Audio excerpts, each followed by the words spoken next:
sampai 100 minum kopi. Assalamualaikum, selamat malam. Berjumpa kita sekali lagi dalam Bersuara di Warung Baru. Malam ni kita ada saudara Afiq Mano sebagai tetamu. Selalu dia, tak ada selalu, ada berapa kali kalau jadi sekali je. Hari tu Senang. kalau di episod Jadi sudah pernah sekali. jadi guys apa? Ada ni lah. Sambung. So, malam ni Afiq Mano ada di sini sebagai tetamu, sebagai penulis salah satu artikel dalam Suara Isu Ketiga bertajuk Wabak Agama. Betul? Ya, Wabak betul. Agama. Khabar semua?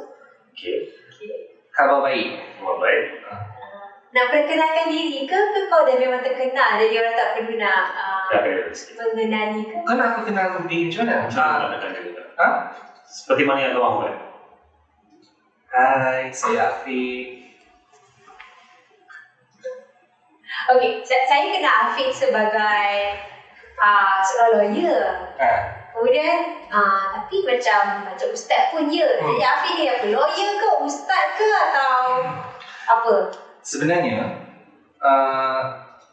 train sebagai seorang lawyer. Aku praktis. Lepas tu aku buat masters dengan PhD dalam Islamic Studies. Tapi sebelum daripada tu, waktu sekolah memang aliran agama lah. So ustaz tu tak? Ustaz tu. Ustaz lah. Pernah bagi kuliah atau sekolah? Pernah bagi? Ustaz tu. Sekolah. Okey. Sekolah. So kita nak bersembang. Tapi Okey. kiranya kalau nak tanya dari segi credential, adalah credential. Orang boleh lah panggil ustaz. Kita bukanlah baru belajar tajwid, baca Quran, lepas tu nak tweet panjang-panjang macam orang Isma kan. Tak adalah. So apa beza pengalaman agama Afiq? Maria selain daripada belajar master dan PhD dan sekolah menengah agama tu, apa lagi credential agama? Ilmu agama. Credential ilmu agama. Belajar di mana lagi, apa spesifik dalam ilmu agama bidang Kalau macam aku fokusnya lebih kepada fiqh lah, daripada fiqh kepada jurisprudence. Dan mungkin ada sedikit-sedikit perubatan Islam macam tu. Okey, dan pernah belajar di luar negara kan? Pernah ikut kursus di luar negara. Di mana? Di Saudi. So boleh cakap Arab, boleh hafal Quran semua. Oh, apa Quran apa? Okey. Cakap Arab boleh cakap. Orang nak tahu tu je.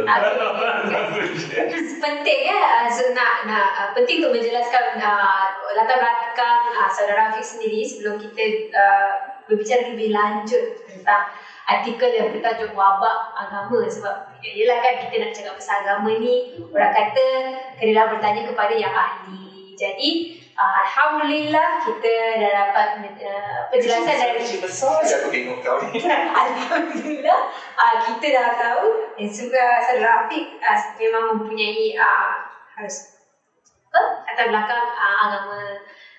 Okey. So soalan standard lain untuk semua tetamu bersuara. Kenapa tulis artikel ni? Okey, jawapan jujur kena tanya dia lah. Sebab dia yang paksa tulis. Dia Untuk paksa. siapa yang tak tahu, saudara Badrul Irsyad yang selalu menjadi co-host saya ini adalah salah seorang editor di sebalik jurnal Suara. Ya saya. Maaf saya. Nah, tapi selain daripada sebab Isyam minta tulis, dan aku pun kalau kau tengok tulisan-tulisan aku sebelum ni daripada 2009, aku tu memang menulis tentang sama ada agama ataupun undang-undang, tapi lebih banyak agama. Kenapa aku lebih banyak tulis tentang agama? Mungkin sebab penulisan agama di tempat kita, di Malaysia khususnya, itu hanya one way street. Jadi cara berfikir tentang agama tu hanya satu sahaja, yang mainstream. Dan orang tak boleh dapat pendapat yang berbeza daripada pendapat mainstream. Jadi sebab tu aku banyak tulis dan fokus tentang agama. Dan lebih banyaknya tentang isu-isu berkenaan dengan gender lah. Mana satu datang dulu, minat terhadap bidang guaman ataupun agama? Sebenarnya agama datang dulu. Okey, ada berkaitan tak antara dua bidang yang Afiq terlibat sendiri? Mula-mula aku tak rasa ada kaitan. In fact, lepas habis SPM, aku ke asasi undang-undang, law matriculation lah. Di mana? Di UiTM. Jadi habis law matriculation tu tengah ada konflik. Nak buat law ke tak nak buat law? Nak buat law ke tak nak buat law? Sebab dulu kan orang kata lawyer ni hakim, 2/3 daripada hakim tempat dia dalam neraka kan. Jadi kita pun takut lah. Habis matriculation waktu tu aku ke Terengganu. Kebetulan aku ke Rusila. Waktu tu Presiden PAS Haji Hadi, dia setiap Jumaat kan dia ada kuliah di Rusila. Jadi kita dengar kuliah, lepas tu kita orang bersalam dengan dia dan dia jemput naik ke rumah. Bila dia tanya, ini daripada mana? Kita kata, kita belajar undang-undang di UiTM waktu tu, matriculation. Lepas tu dia kata, saya dah lama dah tak boleh masuk UiTM. Waktu tu lah. Sekarang ni tak tahulah kan. Apa yang maksudnya kena ban? Kena ban sebab pembangkang. Jadi Sekarang semua universiti boleh masuk lah. sekarang semua universiti boleh masuk. Utah pun boleh buat. Boleh, insyaAllah. InsyaAllah. Duta kan? Bertanah menteri. Jadi jumpa dia, aku tanya soalan, berdosa ke kita ni jadi peguam? Dia kata tak berdosa sebenarnya.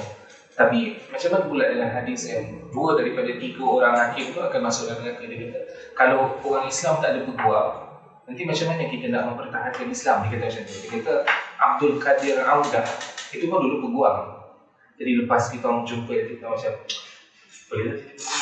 Saya sebenarnya terutama pada Sebenarnya antara salah satunya untuk jadi peguam tu ya. Okey. Tadi kau dah jawab dah kenapa kau suruh dia tulis Oh, belum lagi. Okey, so cerita dia. Untuk orang yang pernah baca Suara. Suara ni setiap isu ada tema dia. Tema dia ni sebenarnya yang tahu editor sajalah yang membantu kita untuk fokuskan tulisan untuk setiap isu tu lah. So untuk isu 3 tahun lepas, tahun ni masih dalam grup kita. Untuk isu 3, tajuk tema yang kita pilih itu waktu itu adalah 2. Satu, berkaitan dengan budaya, dan kedua disebabkan isu COVID masih ada, dan masa itu kita baru lepas MCO, so kita selitkan juga isu COVID. Jadi kita pun cari bahan-bahan yang berkaitan dengan budaya dan berkaitan dengan COVID. Jadi masa itu saya dengan Afiq tahu juga dia punya pandangan-pandangan tentang semua-semua ni. So minta lah dia tulis budaya beragama dalam keadaan COVID yang kita lalui sekarang ni lah. Orang tak boleh nak pergi masjid dan orang bising suatu. Ini benda-benda macam tu lah. So itu yang buat saya minta Afiq tulis pasal artikel yang dia tulis lah. So itu cerita dia.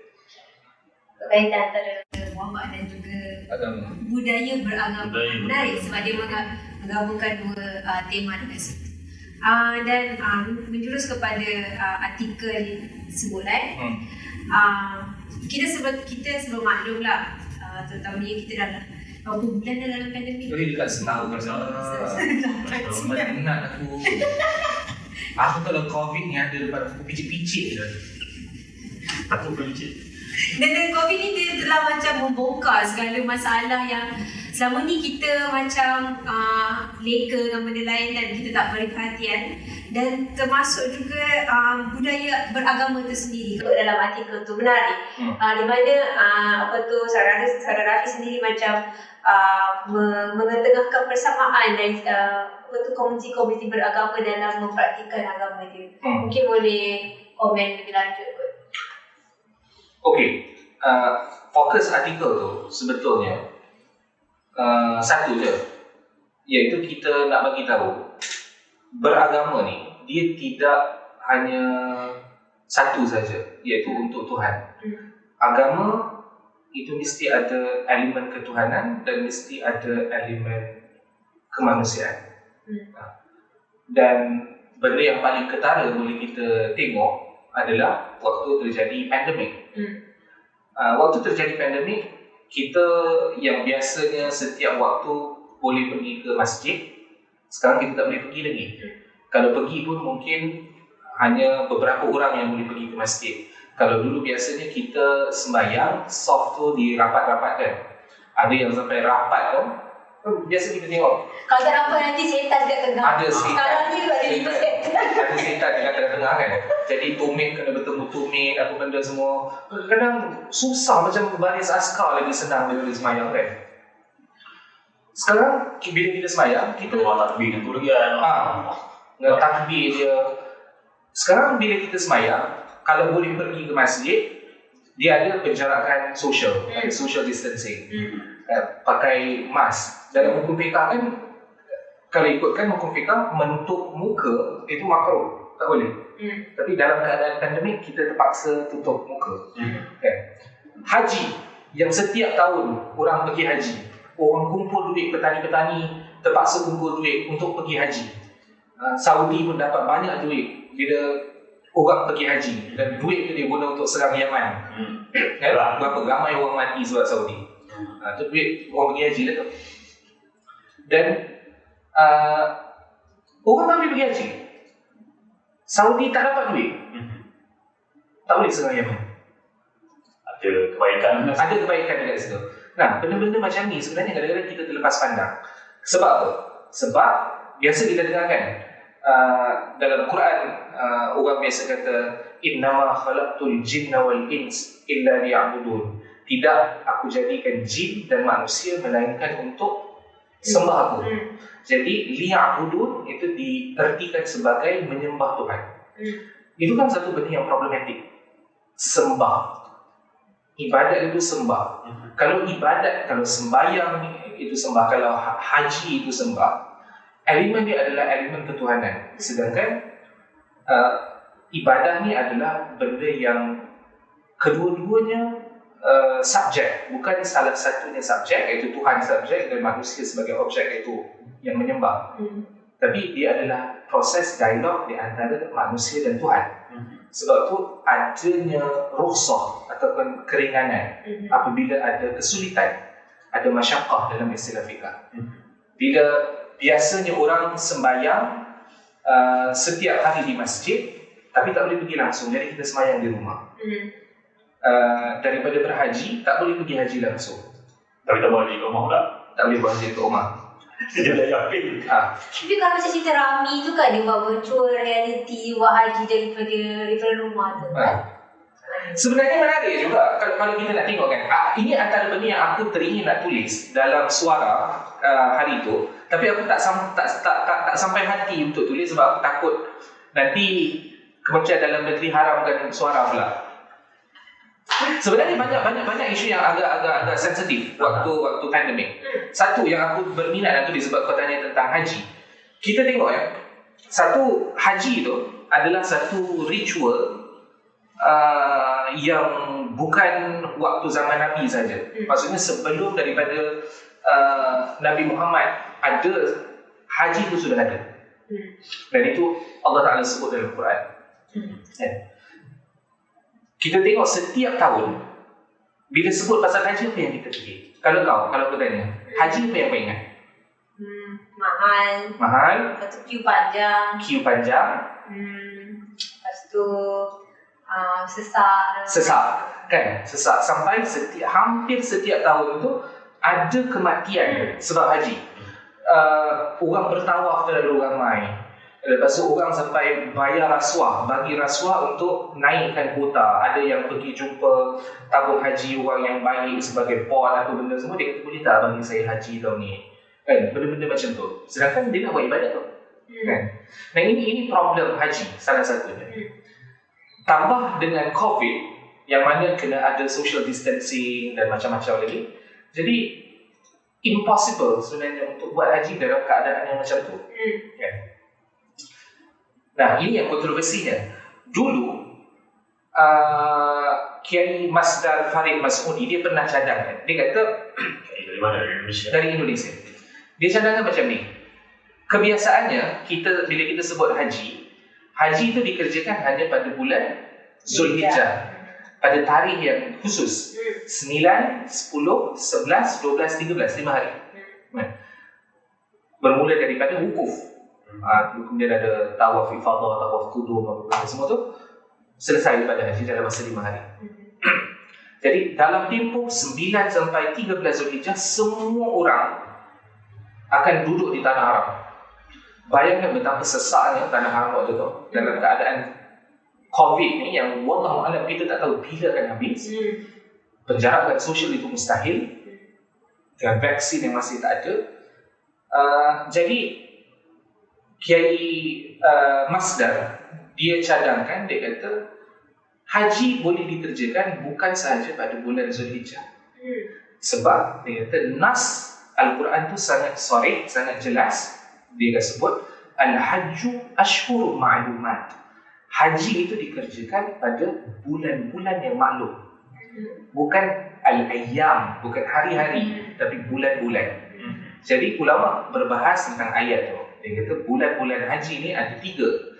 Bulan Syawal, bulan Zulkaidah dan bulan Zulhijjah. Jadi dia kata Al-Quran membenarkan haji dikerjakan pada 3 bulan.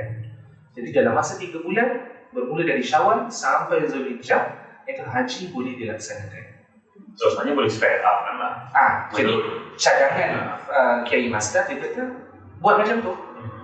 Tapi balik sebenarnya kepada apa yang aku sebut tadi, yang konsep menyembah tu, sembahyang tu adalah bermasalah. Kenapa? Yang subjek konsep bermasalah, sembahyang tu bermasalah. Tafsiran kepada liya'budun itu bermasalah. Sebab kita hanya mentafsir liya'budun itu menyembah, sedangkan macam memperhambakan diri. So apa tafsiran lain yang boleh dibuat atau yang sudah dibuat oleh ulama lain? Berkomunikasi itu adalah satu proses, berproses dengan Tuhan. Tapi macam nak berkomunikasi dengan Tuhan, Tuhan tak ada cakap dengan kita. Nah, ini kan benda yang spiritual. Macam orang bermeditasi. Apa yang dia dapat dengan meditasi? Kan? Ada yang kata dia dapat muka dia lebih cerah, kan? Meditasi, fikiran dia lebih tenang. Dan semayang pun mungkin sebahagian daripada perjalanan spiritual orang dan proses spiritual seseorang yang tertentu, kan. Cara macam mana dia berproses, berkomunikasi dengan Tuhan itu sangat abstrak. Nabi Muhammad sendiri pun kuat bermeditasi sebenarnya. Kuat bermeditasi, ya. Nah, tapi orang kata macam kita bukan Nabi, macam kita dah dapat wahyu.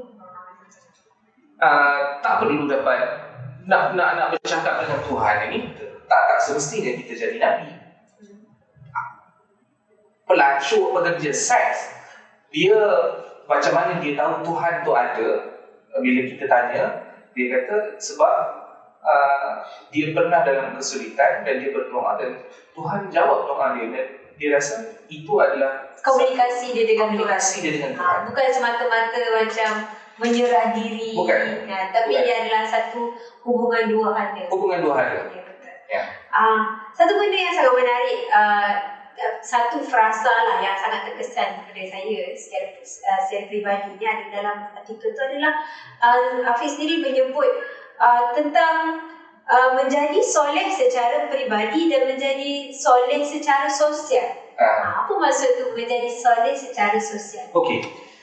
Menjadi soleh secara peribadi dan menjadi soleh secara sosial ni ada kena-mengena dengan ritual keagamaan dan macam mana seseorang tu faham ritual. Contoh yang mudah kita kata macam ni, sembahyang. Kita faham orang kena sembahyang, kita faham orang kena pergi haji, kita faham orang kena berdoa kepada Tuhan, kita faham orang kena puasa. Tapi sejauh mana, dan itu ibadat. Kenapa kita nak beribadat? Orang yang selalu yang lazim beribadat dan tidak pernah tinggal ibadat, kita panggil orang yang soleh, orang yang baik. Soleh itu orang baik lah, dia tak pernah tinggalkan. Nah, sejauh mana ibadat tu memberi kesan kepada sama ada satu hanya sekadar diri kita, sebab kita rasa kita Muslim, kita wajib semayang, jadi kita semayang. Kita Muslim, kita wajib berzakat, kita berzakat. Kita wajib pergi haji, kita berhaji. Dan kita buat semayang, kita rasa selesai tugas kita, kita cuci tangan dan kita dah jadi soleh. Dalam masa yang sama, kita duduk dalam satu bangunan, ada jiran kita yang tak makan.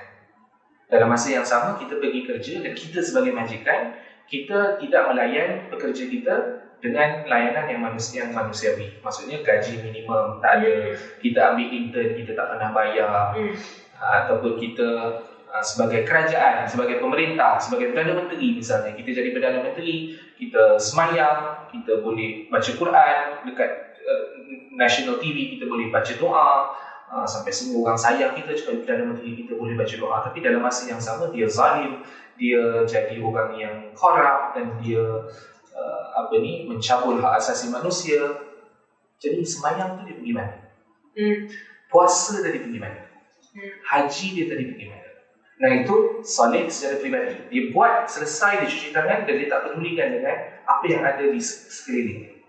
Al-Quran tak nak macam tu.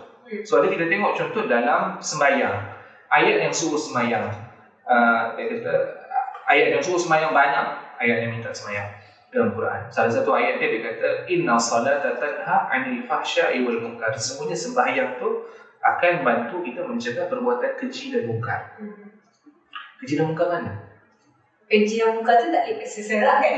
Jadi ibadah sebetulnya bukan untuk melahirkan individu yang soleh sahaja, yang taat kepada ritual, tapi kesan daripada ibadah tu, itu yang disebut sebagai kesolehan sosial. Buat penonton yang baru saja mengikuti Bersuara di Warung Baru, anda tidak tersalah channel. Ini masih lagi Warung Baru, bukannya Forum Haliwan Islam. Cumanya malam ni kita berbicara tentang wabak dan budaya beragama, iaitu salah satu artikel dalam Suara isu nombor 3. Cuma ini isu nombor 4 sebab kami tertinggal isu nombor 3. Tapi anda boleh lihat di Instagram Jurnal Suara, iaitu JURNALSBARA, ataupun mana lagi? Ada Facebook, di Facebook, ada Twitter, dan semuanya Jurnal Suara yang sama kan? Dan sekiranya anda ingin mendapatkan naskah Suara ni, anda boleh beli secara online melalui Yeza something dan Cerita Budi. Dan kita juga ada Patreon. Jika anda ingin terus menonton dan mengikuti Bual Bicara di Warung Baru, berikan sokongan anda di channel Patreon kami. Sebut Patreon ni, kita nak terima kasih kepada penyumbang Patreon. Kita sudah ada penyumbang baru. Yang baru ni namanya Min. Patreon penyumbang yang pertama. Terima kasih Min. Terima kasih. Okey, sama cerita. Sama tadi. Tak, sebenarnya aku boleh ambil lagi. Oh, tak kejap. Aku boleh ambil lagi. Tak, sebenarnya isu soleh secara peribadi dan soleh secara sosial ni isu yang penting. Satu, agama sering digunakan sebagai komoditi, sebagai modal untuk untuk macam-macam lah.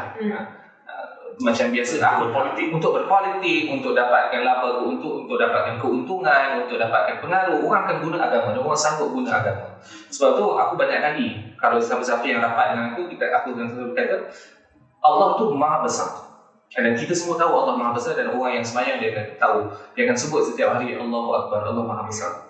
Bukti besarnya Allah ni semakin dijual tak pernah habis, dan orang sentiasa jual agama. Nah, dan itu dalam kesolehan peribadi, soleh secara peribadi dan soleh sosial ni sebenarnya nak menyentuh tentang agama.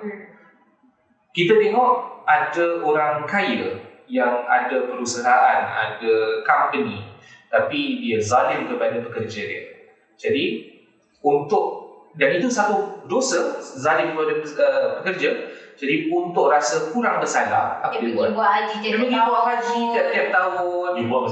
Dia buat masjid, dia ada CSR, dia bagi macam-macam. Dan dia rasa dengan dia buat tu semua, Allah Ta'ala akan maafkan dia. Dan dia tak pernah naikkan gaji pekerja dia. Dia tak pernah rectify balik apa kesalahan yang dia buat. Itu untuk orang kaya. Orang yang susah, orang miskin, dia akan sentiasa rasa agama ni benda yang bagi dia ketenangan. Hak dia sedang dicabuli. Dia ada majikan yang jahat, dia ada kerajaan yang jahat, yang zalim. Tapi dia fikir, nanti akan ada hadis yang kata kalau kita bersabar, nanti Allah Ta'ala akan bagi ganjaran yang lebih baik. Ataupun dia kata dalam hadis kata jangan lawan pemerintah, taat kepada ulil amri. Jadi dia tak buat apa-apa. Jadi agama ni boleh jadi alat yang menyenangkan orang yang menzalimi, dan dia menjadi alat untuk menenangkan orang yang dizalimi. Jadi kesan buruk kepada agama ni ada kepada dua. Sedangkan agama nak apa? Agama nak yang kena tindas, bangun dan melawan orang yang menindas untuk betulkan kesalahan dia. Tapi kenapa kita sangkut dalam dia? Misalnya, kenapa sepertinya orang ni, ini rasanya betul untuk semua agama lah. Dia lebih mementingkan bila dia buat salah tu penyucian dari sudut ritual daripada penyucian dari sudut membantu orang yang susah.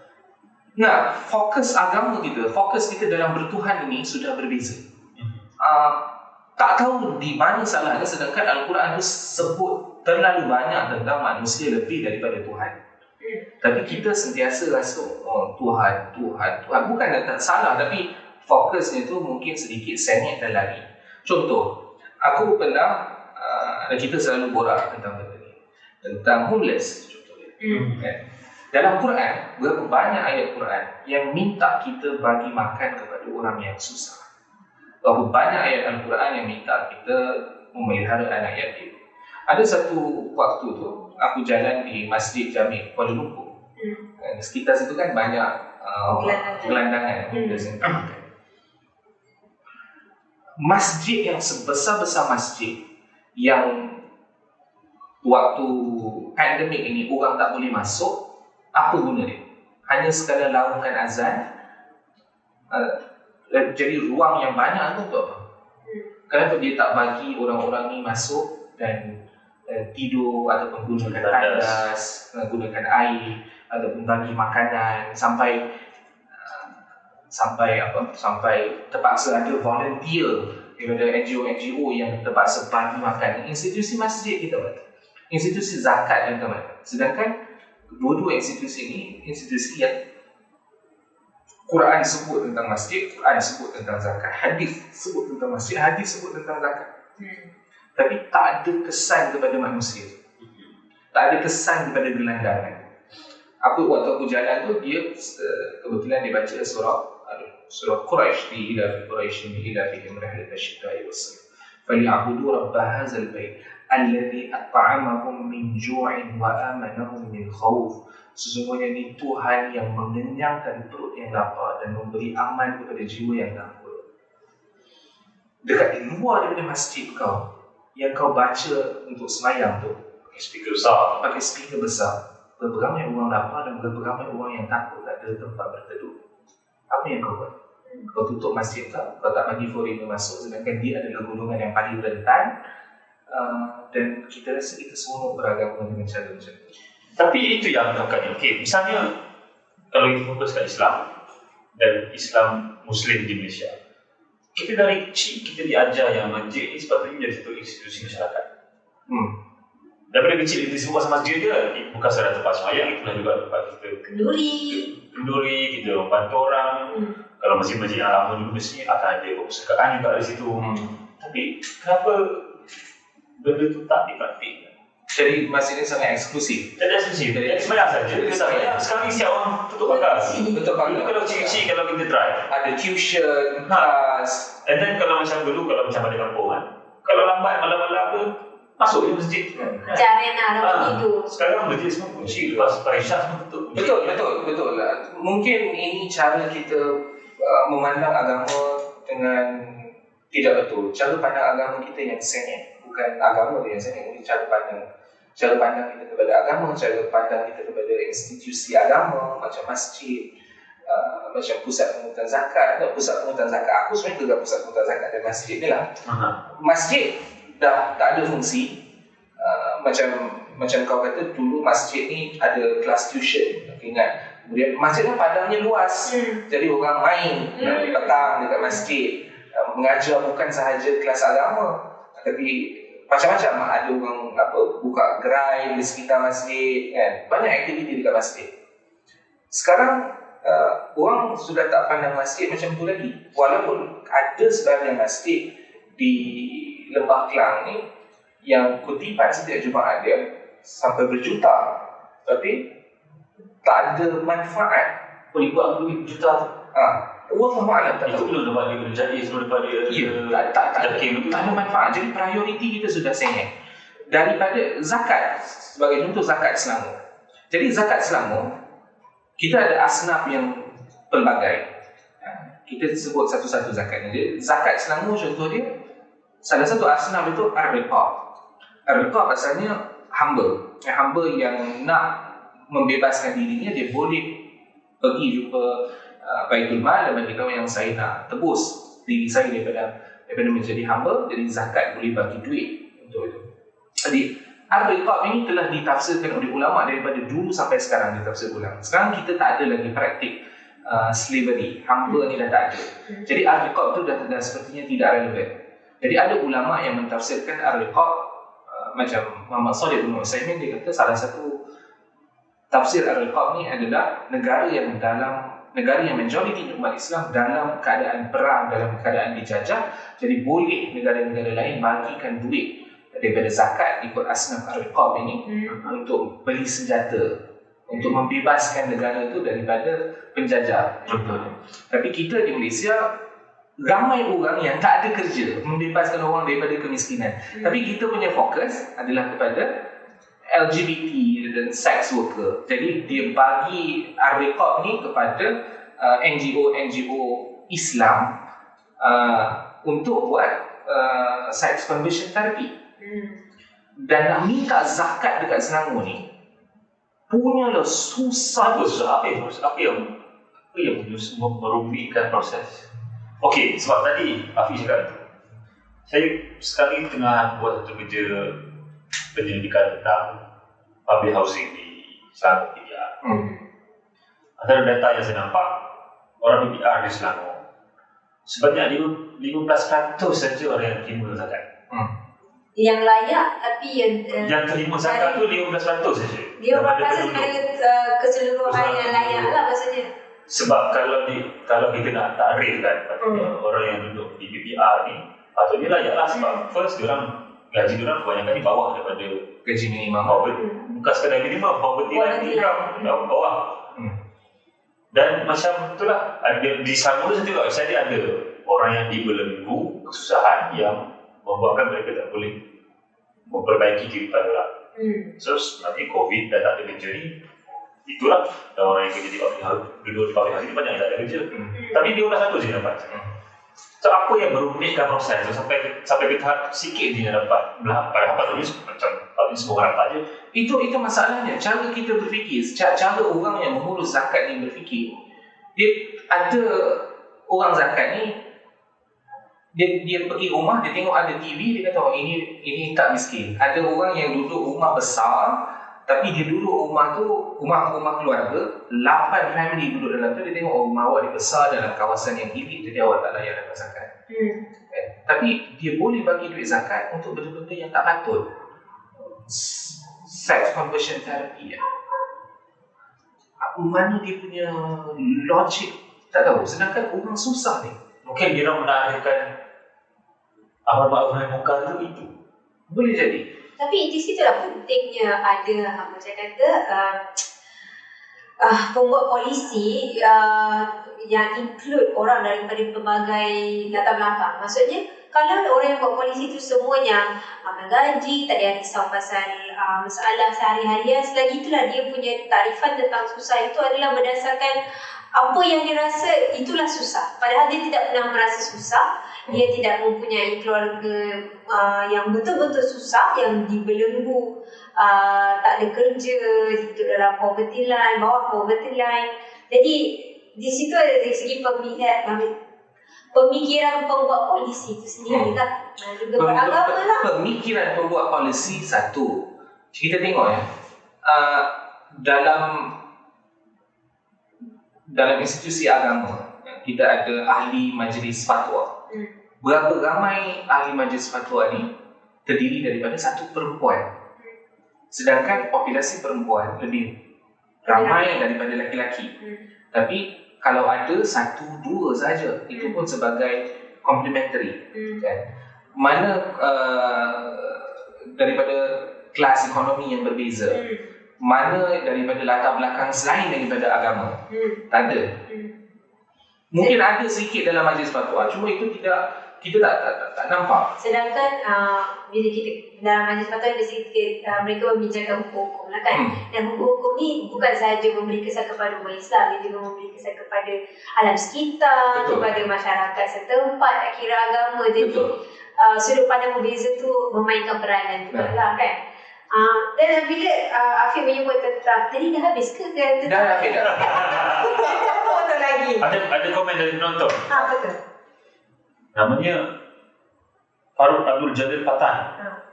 Dia berkomen, Tuhan bercakap dengan manusia melalui Quran. So apa komen? Apa komen? Dengan komen itu? Tuhan bercakap dengan manusia melalui Quran itu betul. Al-Quran ini turun secara tadarruj, secara beransur-ansur selama 23 tahun. Dan Quran merespon kepada isu yang spesifik. Kan? Dan barangkali isu yang terjadi ni yang 1400 tahun dulu di Mekah dan Madinah. Barangkali isu yang ada sekarang lebih complicated dan lebih rumit daripada apa yang terjadi sewaktu ayat itu diturunkan. Jadi betul Allah Ta'ala merespon dan bercakap melalui Al-Quran. Tapi macam mana cara kita memahami Al-Quran itu? Macam mana kita memahami apa kehendak Allah yang Allah sebut dalam Al-Quran? Ada, ini dari segi metodologi, ada orang yang bila dia baca ayat Al-Quran, dia rasa okey, saya baca ni dan saya fahamnya begini. Dalam bahasa Arab kita panggil al-ibrah bi umumil lafzi. Secara umumnya dia baca ayat Quran tu dia kata contoh tentang poligami. Bila dia baca ayat tentang poligami dia kata fankihu ma taba lakum minan nisa'i masna wa thulatha wa ruba'. Fa in khiftum alla ta'dilu fawahid.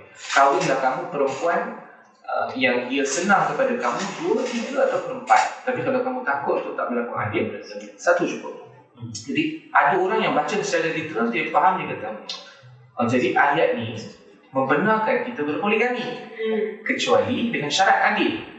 Kalau takut tak boleh berlaku adil, 1 cukup lah. Ayat tu cakap macam tu. Ada juga ulama lain yang kata al-ibrah bi khususis sabab. Jadi hukum itu, cara kita faham itu bukan tengok dari segi literal sahaja, tapi kita kena kontekstual. Jadi apa cerita di sebalik? Jadi orang menggali cerita di sebalik itu, rupanya cerita tentang poligami ini cerita tentang anak-anak yatim yang bapaknya meninggal dunia. Jadi kemudian dia sebagai orang yang dipertanggungjawabkan untuk jaga anak yatim ini, dia tiba-tiba dia rasa suka dengan anak yatim itu. Jadi mula-mula Al-Quran suruh dia kahwin dengan mak dia dulu. Tapi kalau tak nak, kahwin dengan salah seorang daripada sebab ayat tu ada awalnya yang lebih panjang. Itu cara yang kedua. Kemudian ada ulama yang discuss lagi, dia cerita tentang Sebenarnya ayat tu sebenarnya kalau ikut konteks tu untuk membantu, maknanya menggalakkan orang menjadi bapa atau menjadi ibu, jadi parent kepada orang yang yatim. Dengan kahwin dengan mak dia yang baru tu, bukan kahwin dengan anak dia. Kan? Dan itu aku pernah menulis tentang benda tu dulu, tentang tafsir tentang bagaimana Abdu dan Rashid Ridha dalam tafsir Al-Manar cerita tentang poligami. Jadi kalau ingin nak baca tentang poligami boleh baca di situ. Dan kemudian nanti datang ada ulama yang seterusnya. Asy-Syatibi misalnya dia kata al-iqrar bi maqasid syariah. Jadi hukum itu atau cara kita faham ayat itu adalah tengok kepada objektif. Kenapa objektif? And spirit of the matter.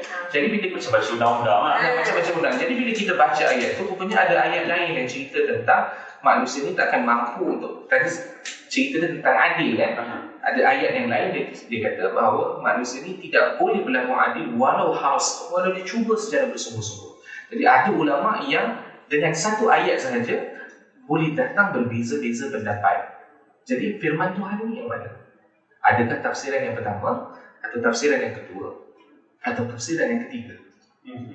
Mana satu yang kita faham? Nah, betul Al-Quran itu adalah kalam Tuhan, cara Tuhan berkata-kata. Tapi bagaimana kita menterjemahkan perkataan Tuhan itu dalam kehidupan kita seharian? Macam mana kita faham? Kalau kita kata Al-Quran ini sebagai satu kitab ini kalam Tuhan dan tak boleh ada tafsir berbeza. Kenapa para mufassir berbeza-beza pendapat dalam banyak masalah? Dan nanti ada ulama semisal Tufi dalam mazhab Hanafi, dia kata apa? Dia kata nasbun nusus bil maslahah yajuz. Ditinggalkan nas apabila dia bertentangan dengan maslahat. Masalah tu apa? Ini baca tak faham dia. Masalah Aku dah selagama. dia budak nanti kita budak sekolah. Tapi untuk kita punya Maslahat apa ya? Bahasa Melayu dia kebaikan. mereka bersama. Kebaikan bersama. Apa greater good Greater good, ya. greater good. Okey. Dalam artikel tu juga macam Afiq bukan hanya fokus kepada masyarakat Islam, tetapi juga masyarakat agama lain yang mempunyai cara pandang yang seakan-akan serupa. Dan di bukan benua, apa kita panggil ni? Rantau ini. Mungkin boleh komen lebih kenapa, apakah faktor yang menyebabkan masyarakat beragama, tak kira agama ni, dia mempunyai persamaan dari segi cara pemikiran dan cara mereka memandang agama tu. Aku sebenarnya cerita tentang agama yang berbeza ni dalam tulisan di Suara ni secara ringkas. Bagaimana agama lain selain daripada Islam merespon kepada pandemik yang berlaku. Dan rupanya ritual bukan sahaja dalam agama Islam, dan aku sebelum tu kena bagi disclaimer yang aku tidak pernah mengkaji secara khusus dan tak belajar secara khusus tentang agama-agama lain, dan ini berdasarkan observation aku sebagai orang yang tak tahu. Baik. Agama ni dia punya karakteristik yang sama. Satu dia ada elemen ketuhanan, satu dia ada elemen ritual, dan satu lagi kemanusiaan. Dan kita sentiasa rasa, macam aku sebut di awal tadi, kita sentiasa rasa ritual itu selalu berkait dengan Tuhan. Contoh, orang di Bali,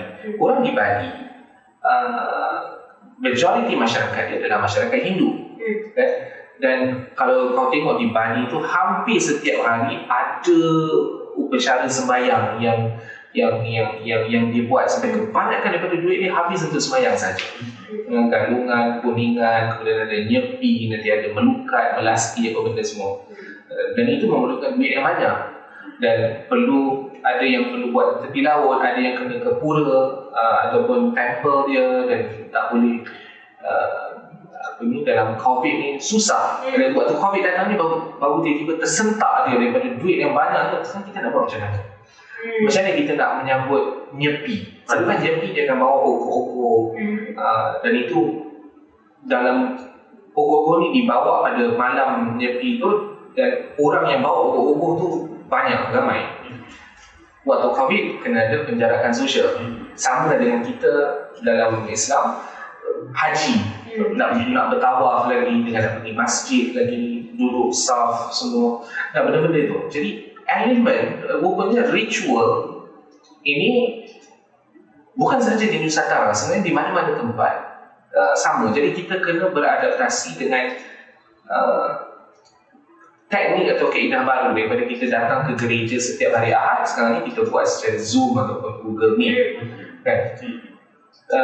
Dan rupanya bila sebut tentang agama, itu bukan saja tentang Tuhan, tapi tentang manusia dan keadaan manusia juga.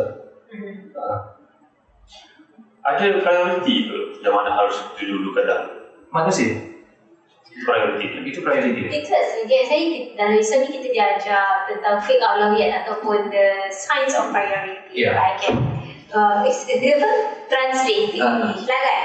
And saya ingat kita diajar waktu sekolah dulu, kalau kata kita tengah solat, ada orang kena rambut, kena bunuh depan mata kita kena hentikan. Maksudnya berhenti solat dan selamatkan orang tu. Dan boleh sambung balik sembahyang. Dan boleh sambung sembahyang.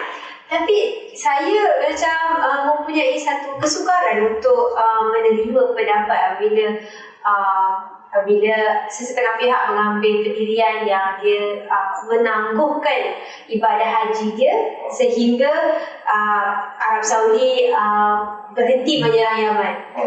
Dan kebanyakan pihak akan mengata yang bila lagi nak buat haji itu adalah rukun Islam.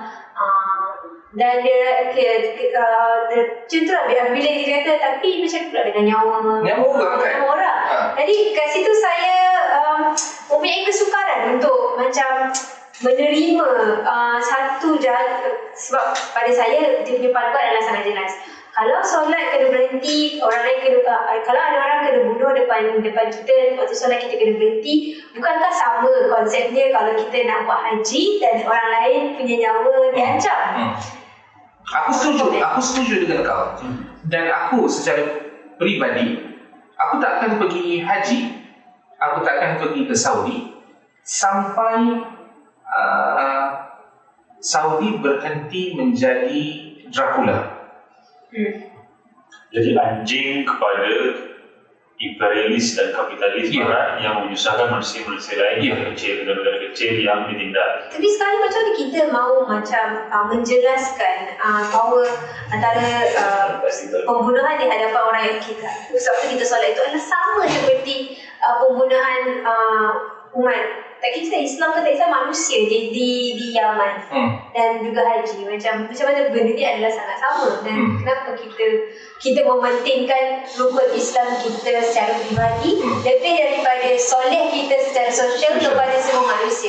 Dan itu satu, soleh secara pribadi dan kesolehan secara sosial, dan satu lagi ibadah yang memberikan maslahat. Tapi dengan kita lupa rupanya, dengan kita melaksanakan ibadah haji di Mekah itu, dengan duit yang dia dapat, dia serang orang, dan itu bukan lagi maslahat, itu akan memberi mafsadat kepada orang lain, kan?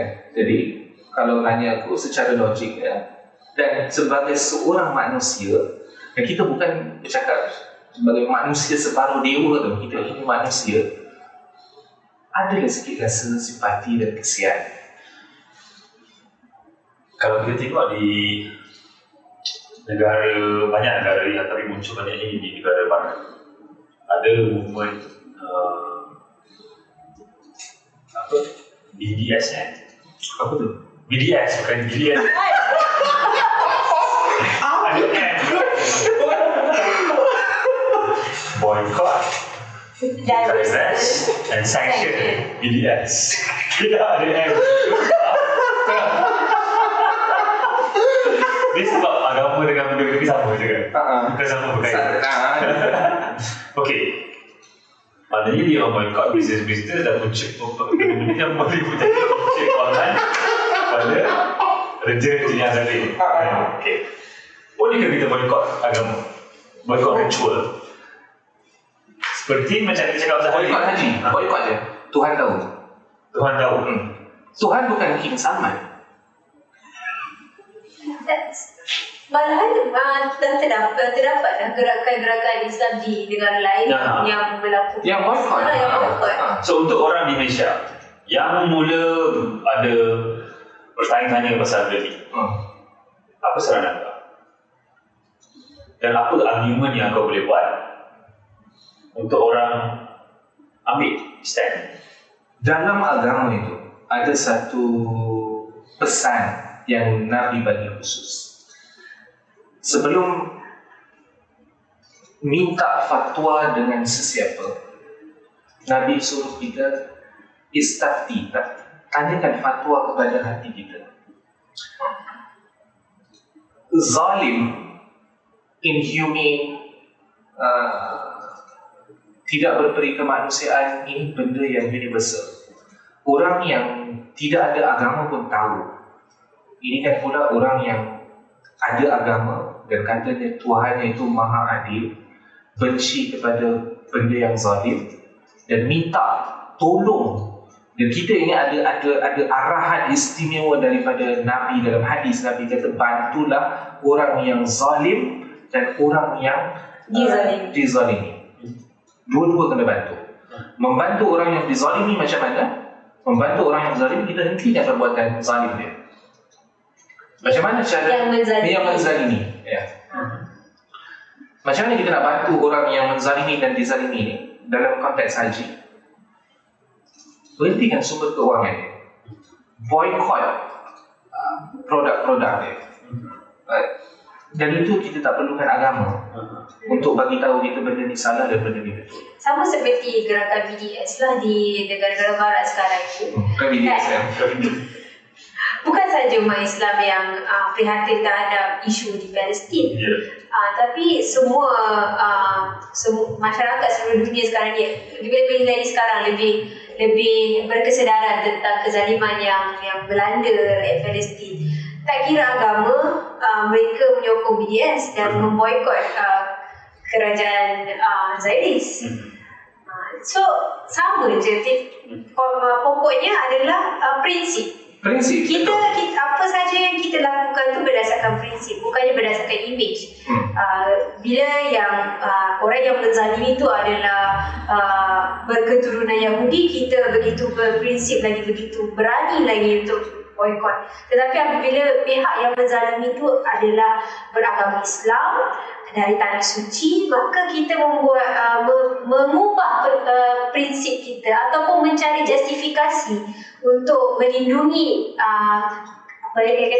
pengkhianatan kita terhadap prinsip diri sendiri. Dan nanti kalau orang tu decide macam aku dah putuskan aku tak akan pergi. Katakan orang kata nanti mati tak pergi haji, tak pergi, tak akan jawab. Saya ingat kalau aku akan cakap aku jawab depan Allah Ta'ala kenapa aku tak pergi.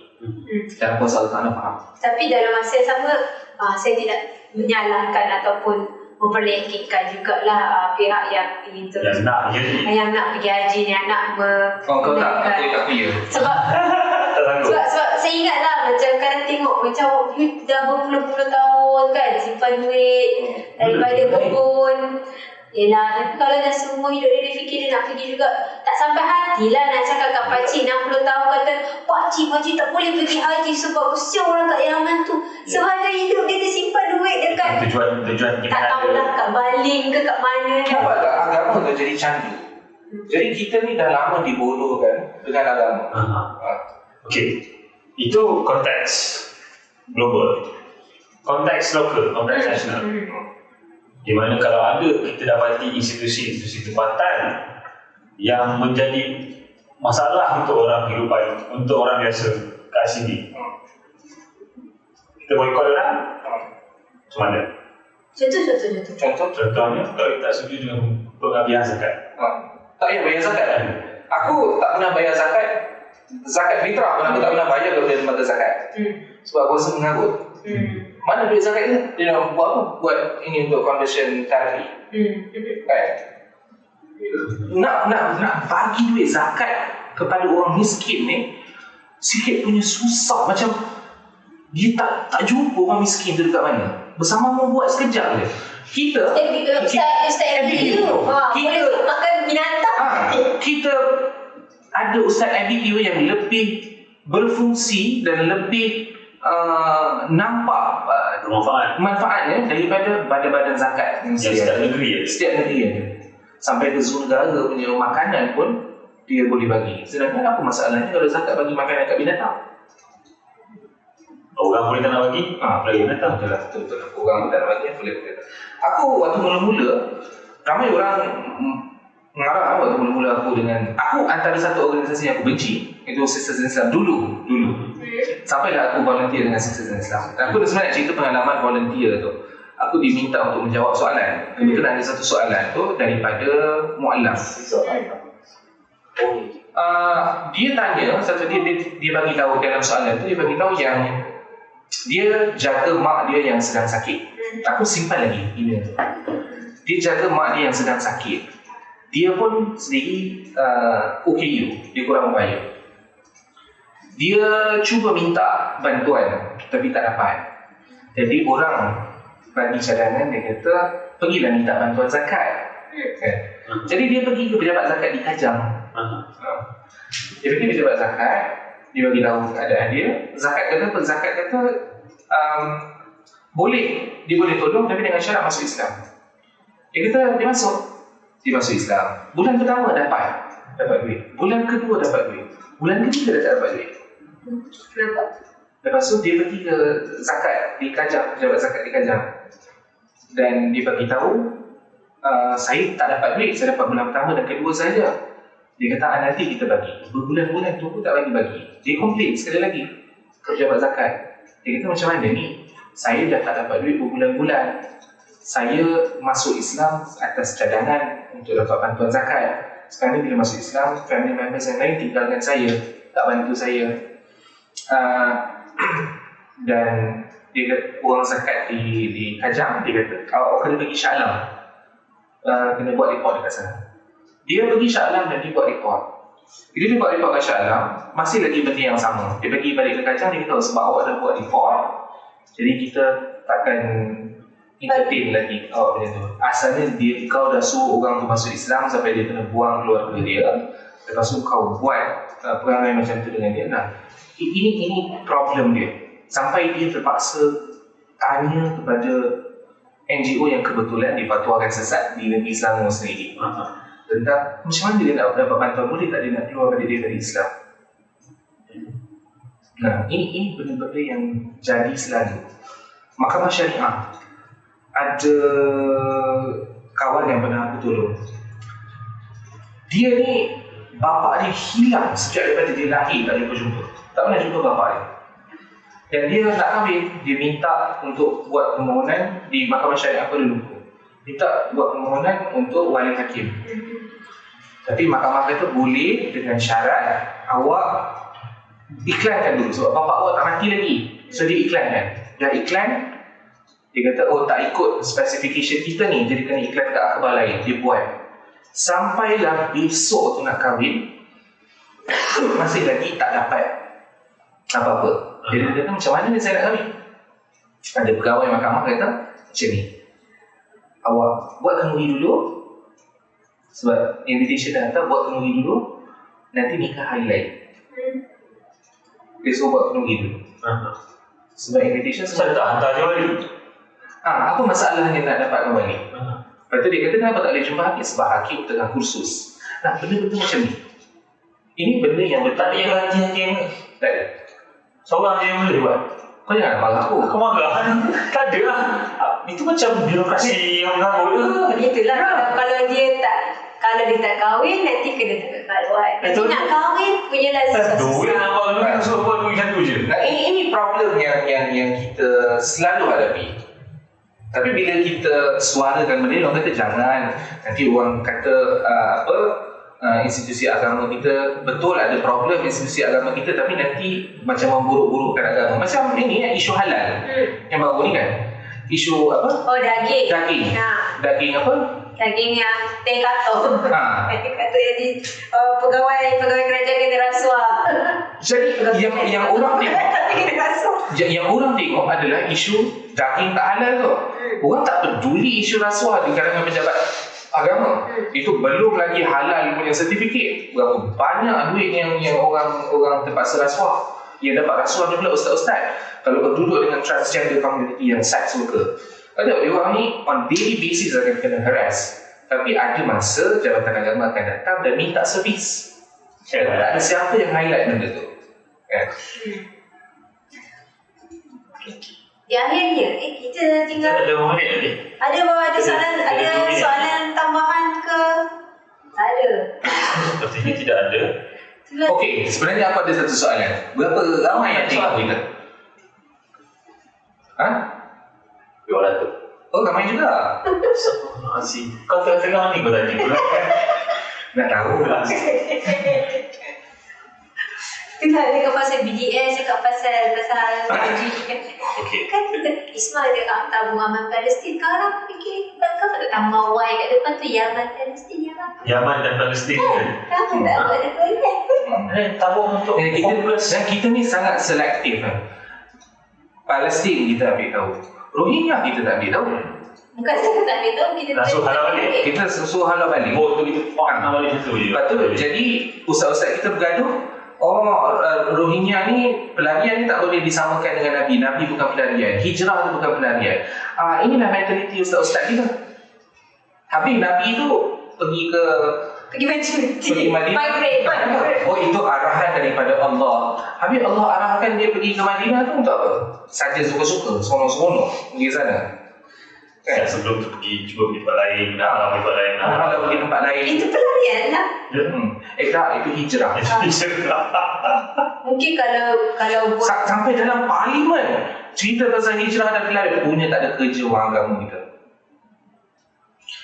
Okey, kalau kita tengok balik dari sudut bagaimana institusi agama boleh jadi satu institusi yang sebenar-benarnya membantu kehidupan manusia untuk hidup masyarakat Indonesia ni. Apa benda-benda yang patut dibuat? Patut dibuat. Orang yang duduk jabatan agama ni berhenti je semua dulu. Okay. Yang tu je. Itu first. Itu semua. Ya. Nombor dua, suasana, wacana, diskurs sepatutnya terbuka dan orang boleh berbeza pendapat tanpa rasa takut. Ulama tak akan karang kitab berjilid-jilid kalau bukan sebab beza pendapat. Tapi bila kita duduk dalam satu environment yang sangat mengumpul dan mengawal cara orang berfikir, aku rasa itu benda yang sangat tak sihat. Boleh ke institusi agama kita berubah? Boleh, tapi dia akan pakai masa yang lama. Jadi patut kita beri kuasa kepada orang biasa ni untuk decide juga interpretasi agama mereka sendirilah. Ya, sebab akhirnya dia akan bertanggungjawab dengan Tuhan secara, dia akan jawab dengan Tuhan dia sendiri. Dan salah satu caranya adalah dengan memperkasakan warung baru dan memberi sokongan anda dengan memberi sumbangan kepada Patreon. Sumpah. Ini adalah platform wacana yang meraihkan perbezaan pendapat dan pendapat lah, kan? Dan juga cara pemikiran beragama. Dan apa-apa saja, tak semestinya pasal isu agama saja. Budaya, politik, seni, segala-galanya. Bahasa dan sebagainya. Yang tak diam dah 1 jam kita berwacana. Berwacana. Ada kata-kata terakhir? Kata-kata terakhir, Jumpa minggu depan. Jangan lupa jadilah salah seorang daripada apa nama dia? Patron apa? Patreon. Penyumbang patron di Patreon. Patron di Patreon. Susah dah. Sumbang. Istilah apa lagi susah lagi? Sebenarnya agama susah tau. Agama susah satu.